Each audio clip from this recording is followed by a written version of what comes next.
अस्सलामु अलैकुम वरहमतुल्लाहि वबरकातुहू। यहाँ पर मौजूद मेरी माओ बहनों, मेरे हम उम्र नौजवान साथियों, बुजुर्गों, दोस्तों, बोल के चले गए। मैं अपनी बात को शुरू करने से पहले कुछ लाइनें आपके सामने पेश करना चाहता हूँ कि शरीफों के शहर में जब भी कत्लेआम होता है, शरीफों के शहर में जब भी कत्लेआम होता है, तुम्हारे बाजुओं में हुस्न पर जाम होता है। तुम्हें हिंदू से हमदर्दी का मतलब है मुसलमान से, वफा का दर्द गीता से लिया तुमने ना कुरान से। चलाया जंगली कानून इंसानों की बस्ती में, गिरे हैं मंदिरों मस्जिद तुम्हारी सरपरस्ती में। मैं शायर हूँ जो देखूंगा वही लिखूंगा, तुम्हें गद्दार लिखा है तुम्हें गद्दार लिखूंगा।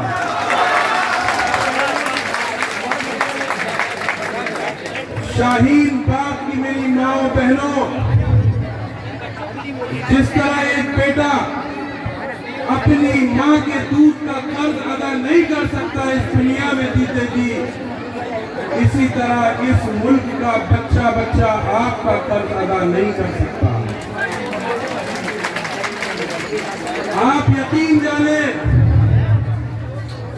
जब मैं यहाँ आ रहा था और मैंने आपकी जब वीडियो अपने घर पे दिखाई तो मेरा 4 साल का बेटा मुझसे कहने लगा कि अब्बू हम आपके साथ चलेंगे। हमने कहा बेटा बहुत सर्दी है, आप बीमार हो जाओगे, इसलिए हम आपको नहीं ले जा रहे। तो मेरे छोटे से बेटे ने क्या जवाब दिया? मेरे बेटे ने कहा कि हमने वीडियो में देखा है बहुत सारी आंटी अपनी छोटी छोटी मुन्नियों को अपनी गोद में लिए हुए हैं, क्या वो बीमार नहीं होती? आप यकीन जानो, जब हमारे साथी दिल्ली के नईम भाई के साथ जब मैं यहाँ आया शाम को, तो मेरा दिल कांपने लगा और आंख से आंसू आने लगे। मैंने जब इतना बड़ा मजमा माँ और बहनों का देखा। हम घर पे बैठ के सुनते थे शाहीन बाग के बारे में। आप यकीन जानो, जब यहाँ आए तो बहुत बड़ा दिल करके हमें आना पड़ा। मुझसे देखा नहीं जा रहा था। इस देश का तानाशाह क्या करना चाहता है हमें समझ नहीं आता। मैं उससे कहना चाहता हूँ कि अगर तुम्हें खून चाहिए तो तुम बताओ, हिंदुस्तान का ये बेटा सबसे पहले खून देने के लिए तैयार है। हमने अपने बुजुर्गों से सुना है कि हर जमाने में एक सहाबा वाली जमात होती है। वो जमात अल्लाह का काम करती है, वो जमात इंसानियत को जोड़ने का काम करती है। यकीन जानो, जब क़यामत के दिन हिसाब और किताब का दिन होगा तो मैं अपने रब से कहूंगा, मेरे अल्लाह, ये वही जमात है जो शाहीन बाग में सर्दियों में अपने छोटे छोटे बच्चों को लेकर मुल्क के बच्चों के लिए लड़ाई लड़ने के लिए अपने घर बार को छोड़कर आई थी। दोस्तों, मेरे नौजवान साथियों, मैं उस सूबे से आपके बीच में आया हूँ, हिंदुस्तान के सबसे बड़े सूबे से, सबसे बड़े प्रदेश से, उत्तर प्रदेश से आया हूँ, जहाँ इतनी बात कहने पर नौजवानों का एनकाउंटर कर दिया जाता है। मेरे शहर झांसी में 3 महीने पहले एक नौजवान का एनकाउंटर उत्तर प्रदेश की पुलिस ने किया था।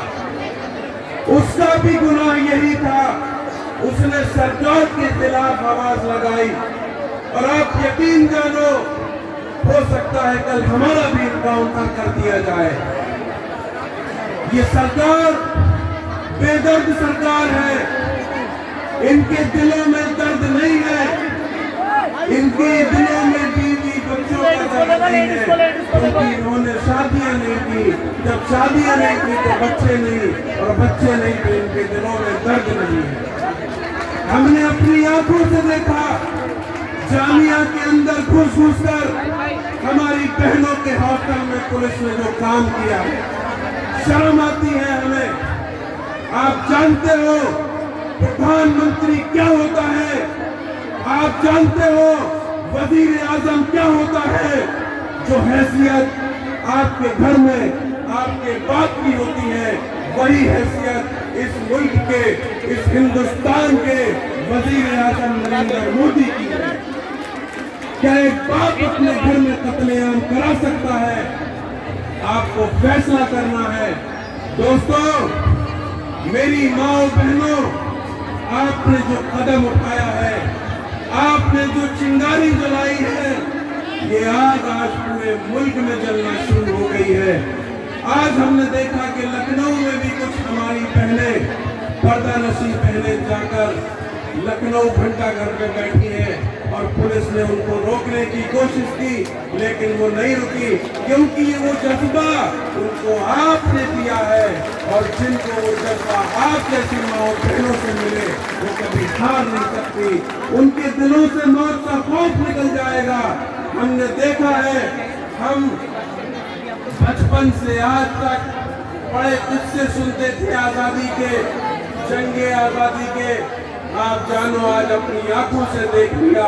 हम बहुत खुश नसीब हैं, हमने अपने जीते जी आजादी की लड़ाई को देख लिया। और जब इस मुल्क का इतिहास लिखा जाएगा तो शाहीन बाग का नाम सुनहरे अक्षरों में लिखा जाएगा। दोस्तों, मेरे नौजवान साथियों, आपके साथ इस मुल्क का हिंदू, मुसलमान, सिख, ईसाई सब लोग आपके साथ इस लड़ाई में हैं। आपको पीछे नहीं हटना है। अगर जान की बाजी लगानी पड़े तो आपका ये भाई सबसे पहले आगे आएगा। और मैं अपनी बहनों से कहना चाहता हूँ कि अगर कभी ऐसा मौका आया तो हम आपके भाई होने के नाते सबसे पहले अपनी शहादत देने का काम करेंगे। एक छोटा सा वाकया बताता हूँ आपको। 4-5 दिन पहले मैं सफर में था और ट्रेन में कुछ हिंदू भाई एनआरसी को लेके बात कर रहे थे और मोदी जी की बड़ी तारीफ कर रहे थे। मैंने उनसे कहा कि अगर इजाजत हो तो मैं आपके पास बैठ जाऊं। उन्होंने कहा बैठ जाओ। फिर उन्होंने मुझसे मेरा नाम पूछा। मैंने उनको अपना नाम बताया और मैंने कहा, साहब, मैं इस्लाम का मानने वाला हूँ और मैं आपको बता दूं कि मैं किस इस्लाम का मानने वाला हूँ।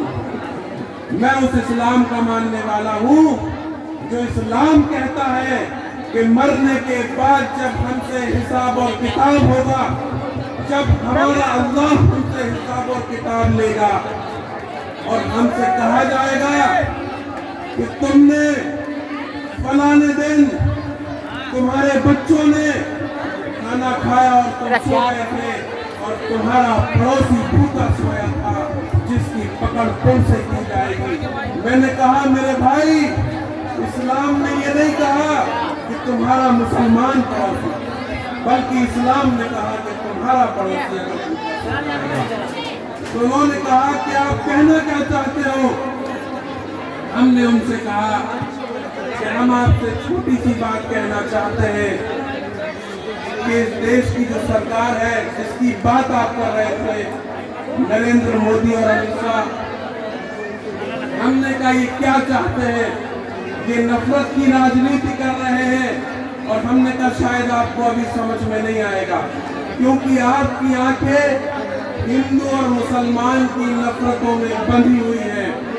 मैंने उनसे कहा कि आप ये बताओ, 3 तलाक कानून जो नाफिज किया, 3 तलाक कानून जो नरेंद्र मोदी ने लागू किया, उससे मुसलमानों का क्या नुकसान है और हिंदू भाइयों का क्या फायदा है? मैंने कहा बताओ। उसने कहा कि मुसलमान बहनों के साथ अत्याचार और अन्याय होता था।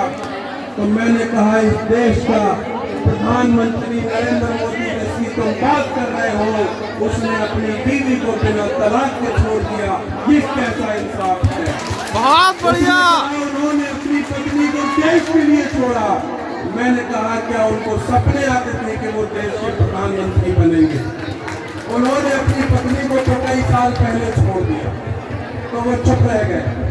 फिर मैंने उनसे कहा कि अभी एनआरसी का कानून लाया और मुसलमानों को परेशान करने की कोशिश। और मैंने उनसे कहा मेरे भाई मुसलमान कहीं जाने वाला नहीं है और न मोदी जी मुसलमानों को कहीं भेजना चाहते हैं। वो जानते हैं कि बहुत बड़ी तादाद इस देश के अंदर मुसलमानों की है, इनको छेड़ा नहीं जा सकता, कत्लेआम हो जाएगा, खून बह जाएगा सड़कों पर। सिर्फ नफरत फैलाने के लिए ऐसे कानून लाए जाते हैं। मैंने कहा मेरे भाई एक छोटी सी बात कहता हूँ कि मुसलमानों को टारगेट किया जाता है 1 या 2 कानून साल में बनाकर, लेकिन इस देश के हिंदुओं को हर घंटे, हर मिनट, हर पल टारगेट किया जाता है। उसने कहा कैसे? हमने कहा ये सरकार हिंदुओं की है, ये सरकार आप लोगों की है। आप मुझे एक हिंदू बहन दिखा दो जिसको नरेंद्र मोदी ने मकान दिया हो, एक हिंदू भाई दिखा दो जिसको नरेंद्र मोदी ने नौकरी दी हो। मैंने कहा मेरे चौराहे पर 100 लोगों के चालान पुलिस काटती है, सुबह से शाम तक उसमें से 5 या 10 मुसलमान होते होंगे, 90 हिंदू होते हैं, किसका नुकसान है? मैंने कहा बताओ। मैंने कहा इस देश के अंदर कई करोड़ कारोबारी है, इस देश की सरकार लगातार उनका नुकसान कर रही है। कितने कारोबारी मुसलमान होंगे मेरे भाई? 1 लाख, 2 लाख, 5 लाख, 10 लाख, कई करोड़ हिंदू कारोबारी है, उसका नुकसान हो रहा है। हमने कहा आपकी मानसिकता बन गई है कि सुबह आप उठकर जब अखबार खोलते हो और उसमें देखते हो कि पाकिस्तान की हालत बस से बदतर हो जाएगी, पाकिस्तान का ये हो जाएगा, आपको बड़ी तसल्ली मिलती है। हमने कहा नफरत की राजनीति करने वालों से आपको सावधान होना पड़ेगा।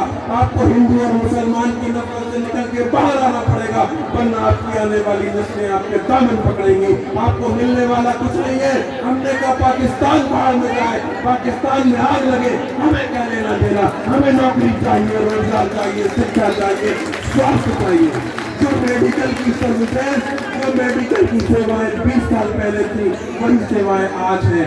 आज भी हमें लाइन लगाकर मर के बड़ी मुश्किलों से दवाएं मिलती है, जांचें नहीं होती है। क्या है, कहां से कहां मोदी जी इस देश को ले जाकर खड़ा कर दिया? उस हिंदू भाई के पास कोई जवाब नहीं था। हमने कहा अगर आप लोग जागरूक नहीं हुए, हमारा कुछ बिगड़ने वाला नहीं है। हमने कहा हमारा बच्चा तो जब पैदा होता है तो वो ट्रक के नीचे लेट के अपनी जिंदगी गुजार देता है, हम तो मजदूर लोग हैं। हमने कहा आपका क्या होगा? आपके बच्चों का भविष्य खराब हो जाएगा। मुसलमानों के चक्कर में अपना भविष्य खराब मत करो, हिंदू और मुसलमान सब मिलकर काम करो। हमने कहा मेरा अल्लाह कहता है कि दुनिया के इंसान भाई भाई है और इंसान का झूठा पाक है। ये नहीं कहा कि मुसलमान का झूठा पाक है, बल्कि इंसान का झूठा पाक है। हम हिंदू भाई का झूठा खा सकते हैं, वो हमारा झूठा खा सकता है। हम आपस में भाई भाई हैं, हम क्यों लड़ रहे हैं? और मुझे सबसे ज्यादा खुशी हो रही है कि आज इस लड़ाई को लड़ने के लिए मुसलमानों से ज्यादा हिंदू भाई आगे हैं। जय हिंद।